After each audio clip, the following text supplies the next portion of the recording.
Assalamualaikum warahmatullahi wabarakatuh. Selamat Waalaikumsalam pagi warahmatullahi Bapak Ibu serta rekan-rekan mahasiswa. Mudah-mudahan pertemuan di pagi hari ini diberkahi ya. Jadi tidak hanya sekedar bertemu di dunia maya, tapi juga ada pertambahan ilmu dan pengetahuan dan tentu juga silaturahmi gitu ya. Karena di masa-masa pandemi saat ini kita bertemu langsung itu sangat tidak dianjurkan ya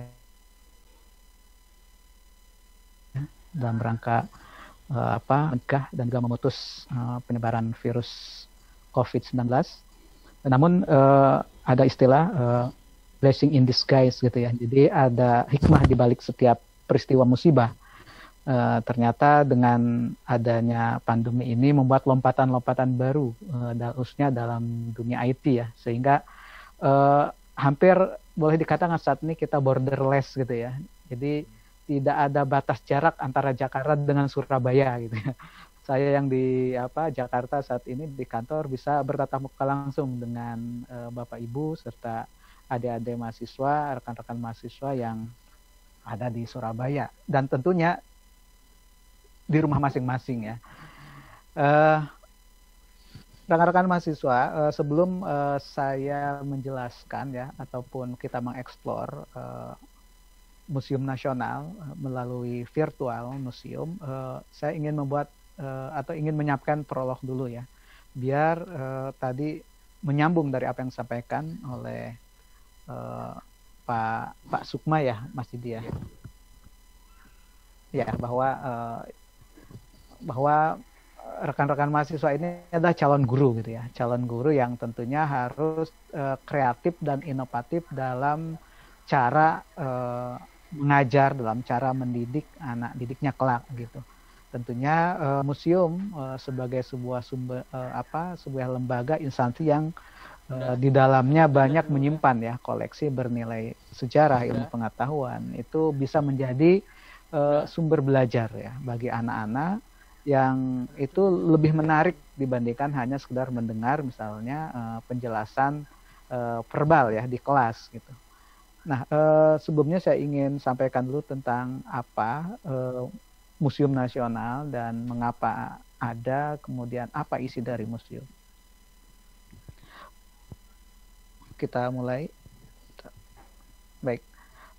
Sebelumnya saya ingin jelaskan tentang apa itu museum. Mungkin ini sebagai pengetahuan umum saja bagi rekan-rekan mahasiswa, bahwa definisi museum bisa kita dapatkan dalam Peraturan Pemerintah Nomor 66 Tahun 2015 tentang museum, di mana definisi museum itu adalah lembaga yang berfungsi melindungi, mengembangkan, memanfaatkan koleksi, dan mengkomunikasikannya kepada masyarakat.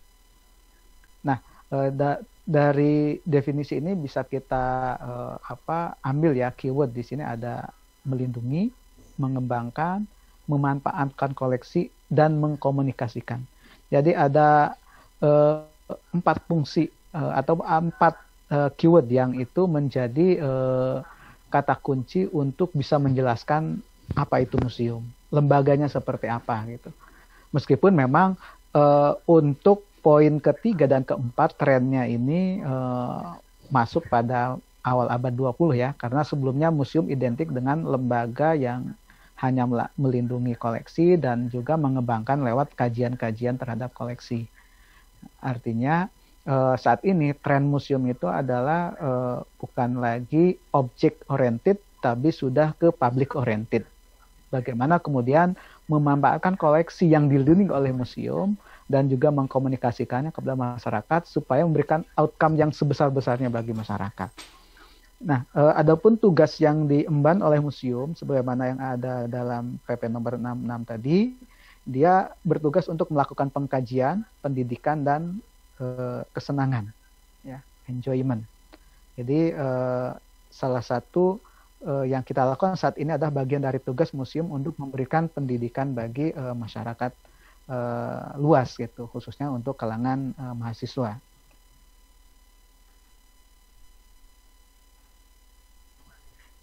Nah, ada museum tentu karena ada koleksi kan gitu. Karena sebuah museum, sebuah lembaga dikatakan museum kalau dia memiliki koleksi. Artinya kalau ada museum yang tidak punya koleksi, maka sebenarnya dia bukan museum. Dia hanya pusat informasi saja. Ya. Sehingga koleksi ini menjadi yang syarat utama dari sebuah instansi yang disebut dengan museum. Nah, kita lihat apa itu definisi koleksi. Kalau kita merujuk kepada PP nomor 66 tahun 2015, koleksi adalah benda cagar budaya, bangunan cagar budaya, dan atau struktur cagar budaya, dan atau bukan cagar budaya yang merupakan bukti material, hasil budaya, dan atau material alam dan lingkungan yang mempunyai nilai penting bagi yang memiliki nilai penting bagi sejarah, ilmu pengetahuan, pendidikan, dan atau pariwisata. Nah, jadi koleksi di museum tidak mesti memang semuanya adalah benda cagar budaya ya, tapi juga dia bukan cagar budaya, tapi nanti dia memiliki nilai. Yang penting di sini kategorinya adalah memiliki nilai penting bagi sejarah, ilmu pengetahuan, pendidikan, dan atau pariwisata. Nah, merujuk kepada pengertian koleksi di sini, maka museum nasional dia disebut sebagai museum nasional itu karena dia memiliki koleksi secara skala ilmu pengetahuan, nilai sejarah adalah skala nasional. Sehingga koleksi-koleksi baik yang disimpan storage ataupun yang ditata pamer museum itu mesti adalah hasil seleksi ya, hasil seleksi dari pihak museum bahwa koleksi itu adalah memiliki nilai ilmu pengetahuan, sejarah dan kebudayaan yang berskala nasional. Nah, sehingga Museum Nasional tadi sudah disebutkan oleh Bu Huri bahwa dia secara kedudukannya adalah sebagai unit pelaksana teknis dari Kementerian Pendidikan dan Kebudayaan yang bertanggung jawab pada Direktur Jenderal Kebudayaan.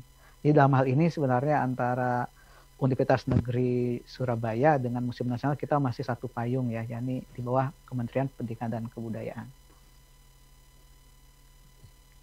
Berikutnya saya ingin mengenalkan mungkin visi dan misi museum. Jadi Museum Nasional ini adalah memiliki misi berupa Museum Kebudayaan Indonesia bertaraf internasional melalui insan dan ekosistem yang berkarakter dengan dilandasi semangat gotong royong.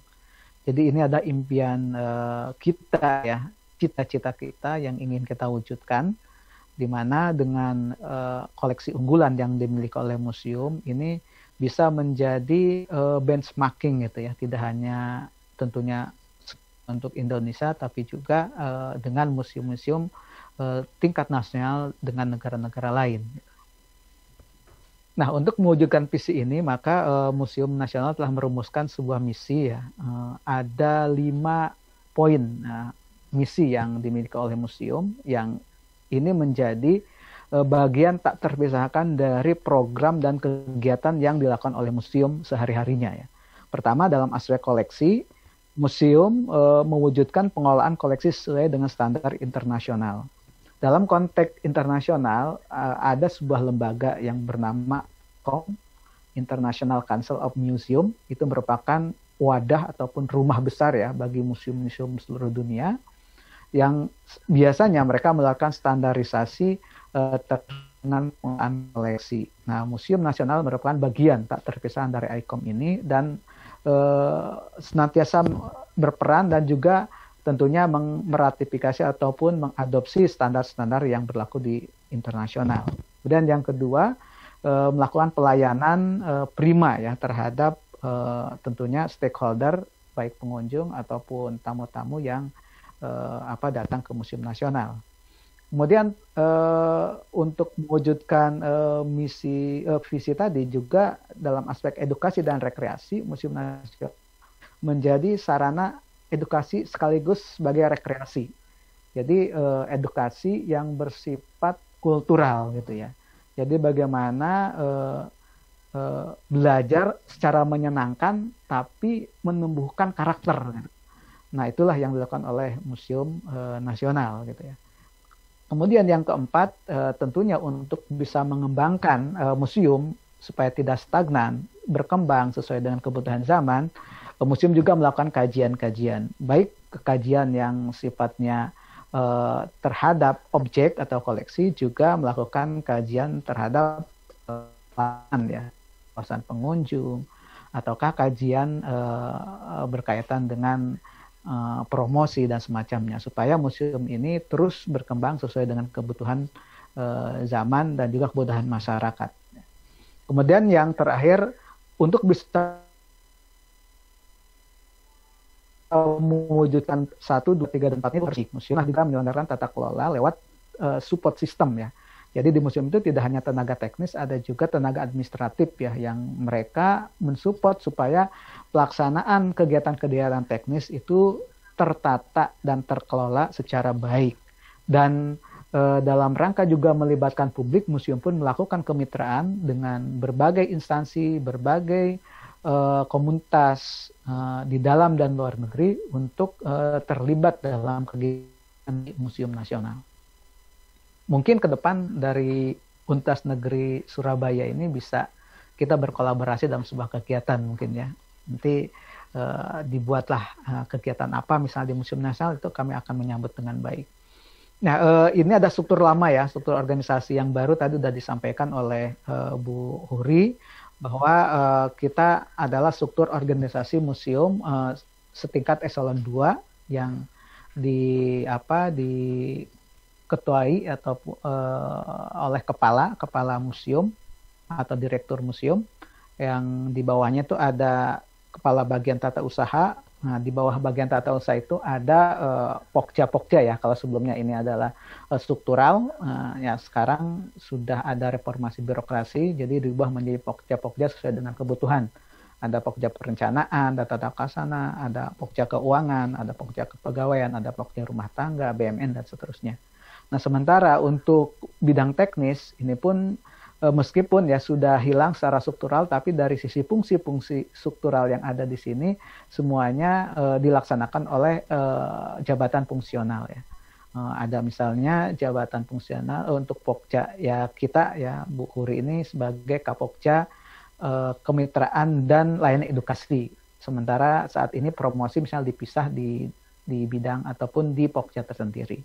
Dan seterusnya ya. Ini belum update, nanti kita akan memang reformasi birokrasi ataupun perubahan nomenklatur ini baru 1,5 bulan terakhir lah ya, belum. Nah, bagaimana Museum Nasional ini ada saat ini tentu tak lepas dari perjalanan sejarah ya. Jadi kalau kita lihat bagaimana museum ini berdiri, itu merujuk kepada sejarah yang sangat panjang. Ya, tercatat misalnya museum ini berawal dari sebuah lembaga ilmu pengetahuan yang didirikan oleh orang Belanda. Tepatnya tanggal 24 April 1778 berdirilah sebuah organisasi yang bernama Batavia's Genootschap van Kunsten en Wetenschappen. Jadi organisasi masyarakat Batavia pencinta seni dan ilmu pengetahuan. Nah, salah seorang pendirinya bernama Jacobus Cornelius Matthias Radermacher. Dia seorang ilmuwan Belanda. Saat itu sebenarnya dia ada menantu dari Renier ya, Gubernur Jenderal pada masa itu, yang karena support oleh mertuanya dan juga kalangan ilmuwan Belanda yang tinggal di Batavia, mereka mendirikan organisasi ini. Sebenarnya dulunya dianggap sebagai cabang dari lembaga ilmu pengetahuan yang sama yang ada di Belanda ya.